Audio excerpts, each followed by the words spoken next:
예, 신은 죽었다 그렇게 외쳤던 니체가 있죠. 그 니체가 친구에게 편지를 썼어요. 예수님과 함께 춤이라는 그 책에서 읽은 건데, 그리스도인들이 내가 자신들의 신을 믿기를 바란다면 노래를 보다 더 잘 부르고 남들보다 구원받은 사람답게 얼굴에는 팔복의 즐거움이 나타나야 할 거야. 나는 춤추는 신만 믿을 수 있네. 저는 이 책을 읽으면서 큰 충격을 받았어요. 이 니체가 신은 죽었다 한 이유가 하나님을 믿는다고 하는 사람의 얼굴에서 기쁨이나 행복을 맛보지 못했던 거죠. 그래서 정말 신이 있을까? 나는 그 신 때문에 행복하고 기뻐하고 즐거워하는 사람들의 모습을 볼 때 난 그 신을 믿을 수 있어. 그렇게 이야기했다고 합니다. BBC 방송을 위해서 인터뷰를 했던 멜컴 머거리지라는 그 기자가 테레사 수녀를 이제 인터뷰를 하게 됐는데, 그 테레사 수녀가 방문을 열고 들어올 때 매료가 됐다고 그래요. 왜냐하면 그는 그렇게 고백을 해요. 그녀의 얼굴에서 예수님 나라의 바로 그 지형을 확인했다. 마더 데레사가 정말 남루한 옷을 입고 들어왔지만 그 얼굴에서 하나님의 나라를 볼 수 있었다. 그렇게 고백을 합니다. 시드니 카터가 춤의 주라는 책에서 보면 나는 예수님이에요. 나는 서기관과 바리새인을 위해서 춤을 추었지만 그러나 그들은 춤추려 하지 않았다. 나는 야고보와 요한이라는 어부를 위해 춤을 추었다. 그들이 나를 찾아왔고 그래서 춤이 계속되었다. 그가 말했다. 그러나 어디에 있든지 춤을 추라. 나는 춤의 주인이다. 그가 말했다. 그러면 어디에 있든지 너희 모두를 인도할 것이다. 그러면 너희 모두를 춤으로 인도하게 될 것이다. 예수님을 만난 사람들은 춤을 추며 즐거워해야 된다는 것을 이야기하고 있습니다. 사무엘하 6장 12절에서부터 16절까지 보면 여러분이 잘 아는 하나님의 법궤가 성으로 들어왔을 때 다윗은 너무 기뻐 춤을 추다가 바지가 내려간 줄도 모를 정도로 춤을 췄어요. 주변 사람들은 채통이지 왕이 그게 뭐냐, 바지가 내려갔다. 그래서 미갈은 그를 무시하고 조롱을 했지만 다윗은 하나님의 법궤가 이스라엘 백성에게 있어서 법궤는 하나님의 임재를 상징해요. 하나님이 그 성에 들어오시고 함께 하신다는 것으로 너무 즐거워서 기뻐했다는 거죠. 여러분 예배 자리에 나왔을 때 정말 기뻐 춤을 추고 주님을 노래하고 싶은 그런 경험들을 늘 하시나요? 아우 피곤해, 잠도 못 자고 왔는데, 끝나면 빨리 친구 만나러 가야 되는데, 예배는 그냥 땜질 하나의 혹시 벌 받을지도 모르니까 의무감으로 하는 예배면 여러분은 실패한 거예요. 오늘 여러분이 삶에 지치고 힘든 많은 어려운 문제를 가지고 있을지라도 하나님 앞에 와서 예배하는 순간만큼은 하나님의 임재 안에서 여러분이 춤을 추고 노래할 수 있어야 돼요. 그래서 여러분을 억압하고 여러분을 암울한 나락으로 끌어내리려고 하는 마귀의 권세가 이기지 못하고 도망가도록 우리는 주님을 높이고 주님을 찬양하고 서로에게 춤을 출 수 있도록 위로하고 격려하는 그런 교회가 생명력 있는 교회라고 말할 수가 있습니다. 사도행전 3장 7절에서부터 우리 9절 다 같이 읽겠습니다. 시작. 오른손을 잡아 일으키니 발과 발목이 곧 힘을 얻고 뛰어 서서 걸으며 그들과 함께 성전으로 들어가면서 걷기도 하고 뛰기도 하며 하나님을 찬송하니 모든 백성이 그 걷는 것과 하나님을 찬송함을 보고. 오늘 성전 미물에서 구걸하며 살던 인생이 얼마나 우울하고 낙심이 되는 인생이겠어요. 근데 예수님의 제자 베드로와 요한이 성전 미문에 있는 그 안전뱅이를 예수의 이름으로, 나는 근과 은은 없지만 내가 가지고 있는 예수의 이름으로 일어나 걸어라 했더니 그가 일어나 걷기도 하고 뛰기도 하면서 주님을 찬송했어요. 바로 믿음의 삶이라는 거는 우울하고 죽고 싶고 낙심해 있는 사람들을 일으켜 세울 수 있는 그러한 신앙생활을 해야 돼요. 여러분의 주변에 낙심하고 좌절한 그 지체들을 위해서 여러분이 기도하면서 그 사람들이 기뻐하면서 나도 한번 열심히 살아볼게, 힘을 내볼게, 적어도 그러한 영향력을 끼치는 삶을 살아가는 사람이 하나님의 자녀라고 할 수가 있습니다. 마태복음 11장 17절에 보면 예수님 당시 사람들의 모습을 풍자한 말씀이 나와요. 우리가 너희를 향하여 피리를 불어도 너희가 춤추지 않고 우리가 애곡하여도 너희가 가슴을 치지 아니하는 것과 같도다 그랬어요. 피리를 불어도, 잔치가 있어도 기뻐하지 않아, 장례가 있어도 슬퍼하지 않아, 무반응이야.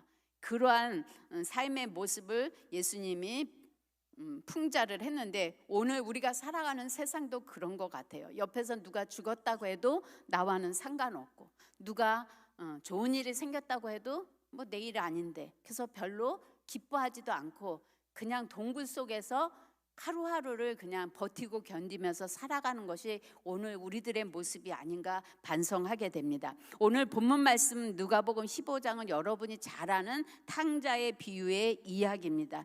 오늘 누가복음 12장 22절에서부터 24절까지 보면 아버지의 마음이 잘 드러나 있습니다. 우리 함께 읽겠습니다. 시작.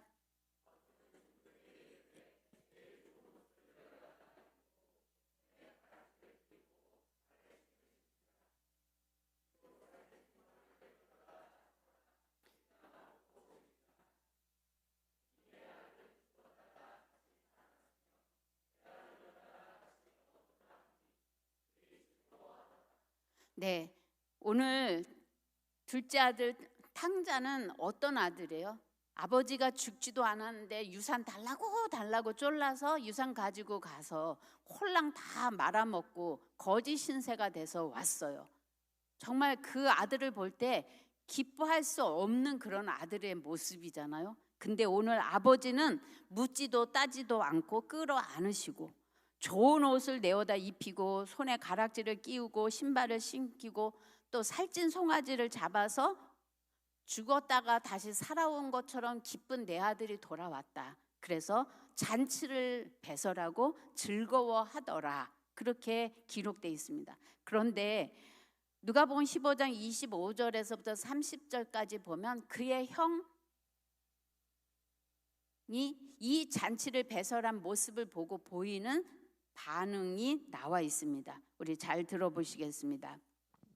맏아들은 밭에 있다가 돌아와 집에 가까이 왔을 때에 풍악과 춤추는 소리를 듣고 한 종을 불러 이 무슨 일인가 물은데 대답하되 당신의 동생이 돌아왔음에 당신의 아버지가 건강한 그를 다시 맞아들이게 됨으로 인하여 살진 송아지를 잡았나이다 하니 그가 노하여 들어가고자 하지 아니하거늘 아버지가 나와서 권한대 아버지께 대답하여 이르되 내가 여러 해 아버지를 섬겨 명을 어김이 없거늘 내게는 염소 새끼라도 주어 나와 내 벗으로 즐기게 하신 일이 없더니 아버지의 살림을 장녀들과 함께 삼켜버린 이 아들이 돌아오매 이를 위하여 살진 송아지를 잡으셨나이다.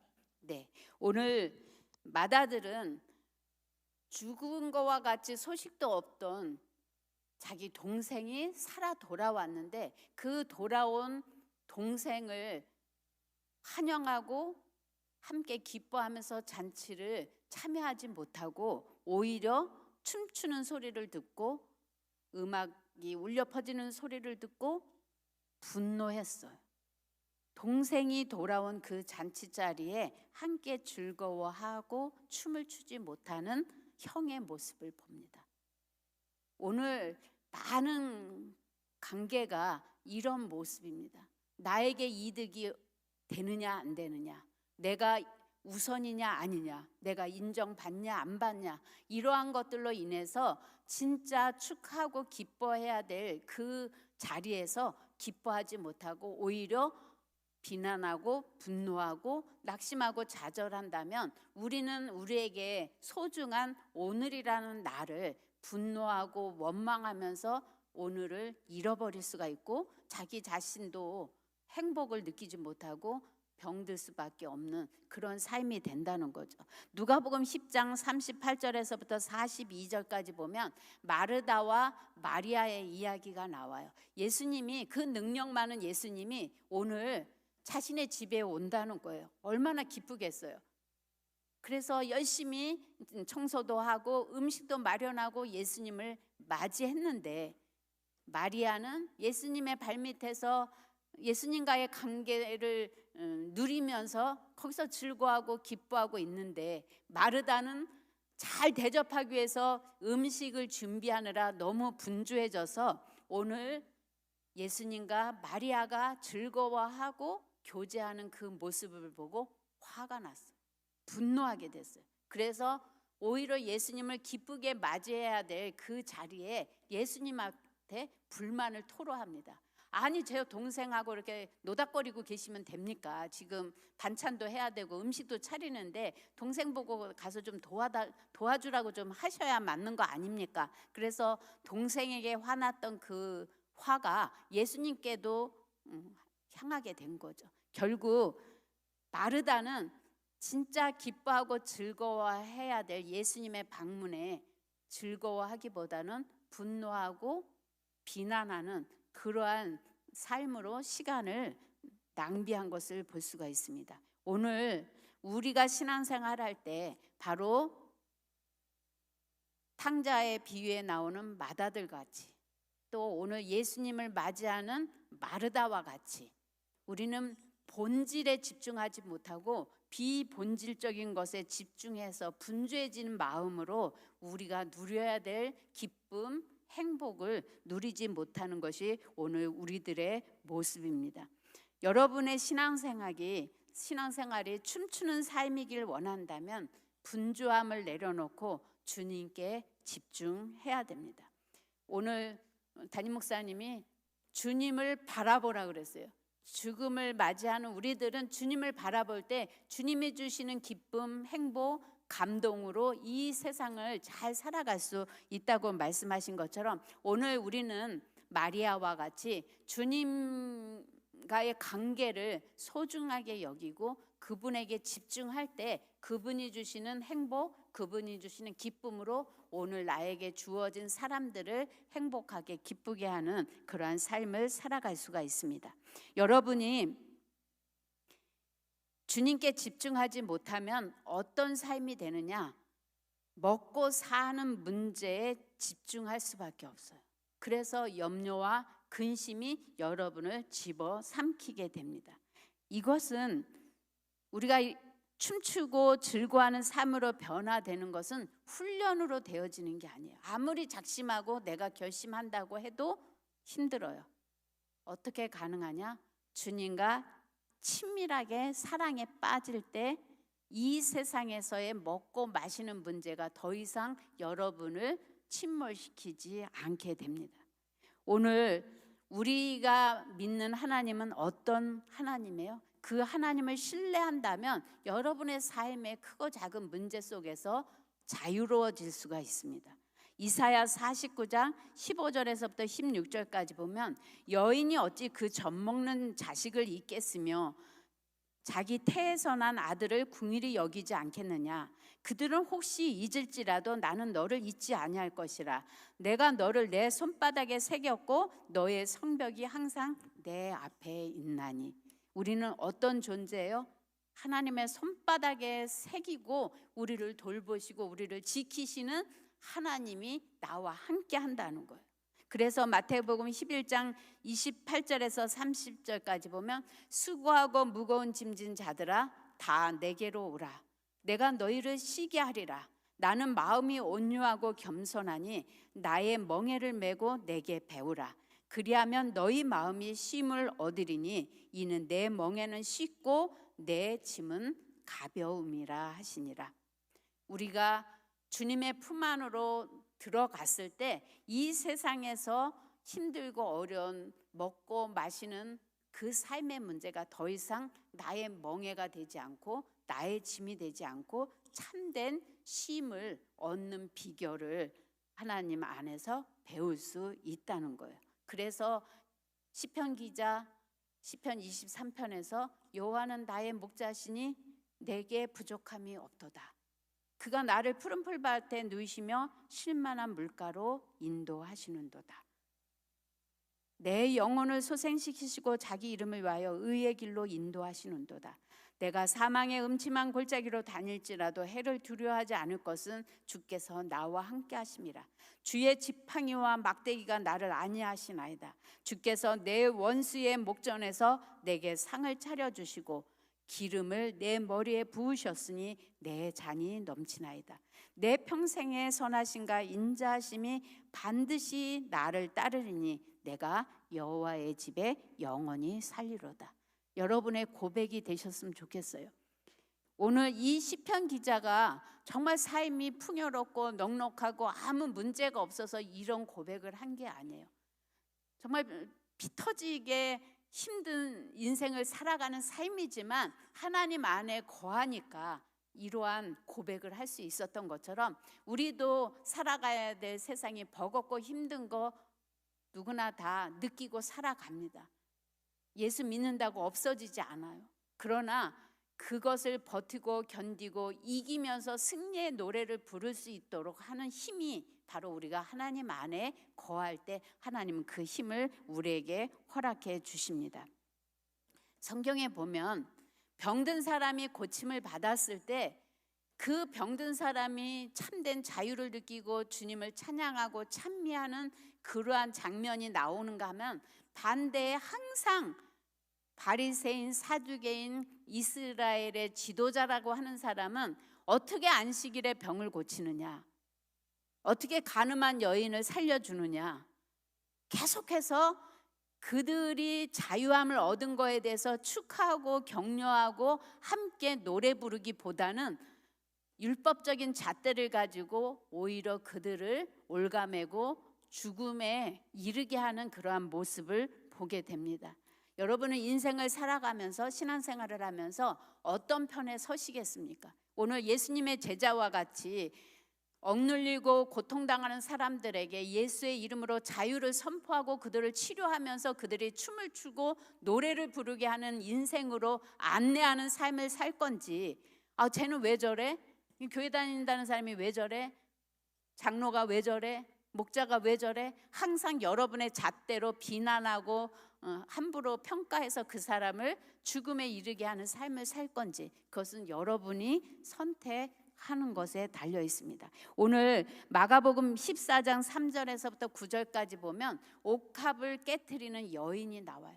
그는 예수님을 만나서 너무 기쁘고 너무 자유하기 때문에 자기가 가장 소중하게 여기는 옥합을 깨트려서 예수님의 장례를 준비하는, 그래서 기름을 붓고 머리로 닦으면서 사랑을 고백해요. 그랬을 때 예수님의 제자들이 주변에 서서 뭐라고 얘기해요?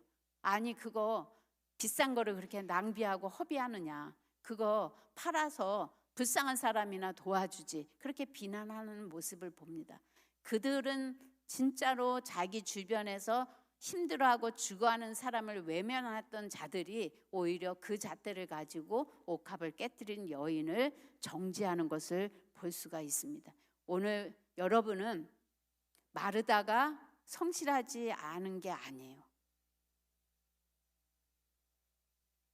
장남이 성실하지 않은 게 아니에요. 오히려 탕자보다 더 성실하고 의무감이 넘쳤어요. 주님의 말씀을 듣겠다고 앉아있는 마리아보다 마르다가 어떻게 보면 훨씬 더 인간적이고 책임질 줄 알고 리더의 역할을 감당했던 사람이에요. 근데 그들에게 부족했던 것은 본질이 뭔지를 잃어버렸다는 거죠. 그 자리가 어떤 자리인지 그 본질을 잃어버린 거예요. 우리는 교회에 왜 나왔어요? 힘들고 어려운 삶을 살아가는 많은 지체들이 예수님으로 인하여 참된 자유를 얻고자 왔는데 우리가 돌을 던지거나 비난함으로 인해서 또 한 번 죽이는 그런 교회는 되지 말아야 된다는 거죠. 이제부터 우리는 어떤 삶을 살아야 되느냐, 여러분도 위로하고 격려해서 스스로가 자신이 행복하고 즐거워서 항상 노래를 부를 수 있는, 그래서 여러분의 얼굴을 보면 주님의 얼굴이 보입니다. 어떻게 그렇게 평안하실 수 있어요? 그런 모습을 사람들에게 보여줄 수 있는 삶을 살아야 돼요. 그리고 더 나아가서 지치고 힘든 영혼의 손을 붙잡아주고 그들을 일으켜 줄 수 있는 그런 사랑의 메신저가 여러분 자신이 될 때 사람들은 이 교회에 구름대같이 몰려올 수밖에 없다고 생각이 듭니다. 우리는 반드시 다 죽습니다. 죽는 것으로 끝나는 것이 아니라 죽음 뒤에 심판이 있다고 말씀을 하셨어요. 심판은 하나님이 주신 기준의 잣대로 우리를 평가하겠지만 우리가 알 수 있는 것은 하나님의 율법은 하나님을 사랑하고 이웃을 사랑하는 거예요. 거기에 왕은숙 목사가 하나 더 집어넣었어요. 나를 사랑해라. 왜? 내가 나를 사랑하지 않으면 그 둘 다 못하니까. 니코르가 성립돼요. 예, 공식은 앞으로 제가 3부 예배에 쓰는 순간순간마다 공식을 다양하게 여러분에게 소개해 드릴 테니까 잘 여러분의 삶에 실천하셔서 다음 주부터는 오늘 이 예배를 드리고 나가는 순간부터는 억지로라도 웃고 억지로라도 즐거운 노래를 부르시고, 우리 공순에 늘 춤추잖아요. 내가 공순에 쟤 왜 저렇게 저래? 어느 때는 뭐 삶아놓은 문어처럼 막 흐느적거릴 때 사람들이 뭐라고 보고 그럴까 막 그랬는데, 어머, 나도 앞에 앉았는데 막 그렇게 하고 싶은데 억지로 참는 거예요. 이해가 가더라고요. 우리 다음부터는 자 흐드러진 문어처럼 춤을 추면서 주님을 찬양하는 예배가 됐으면 좋겠습니다.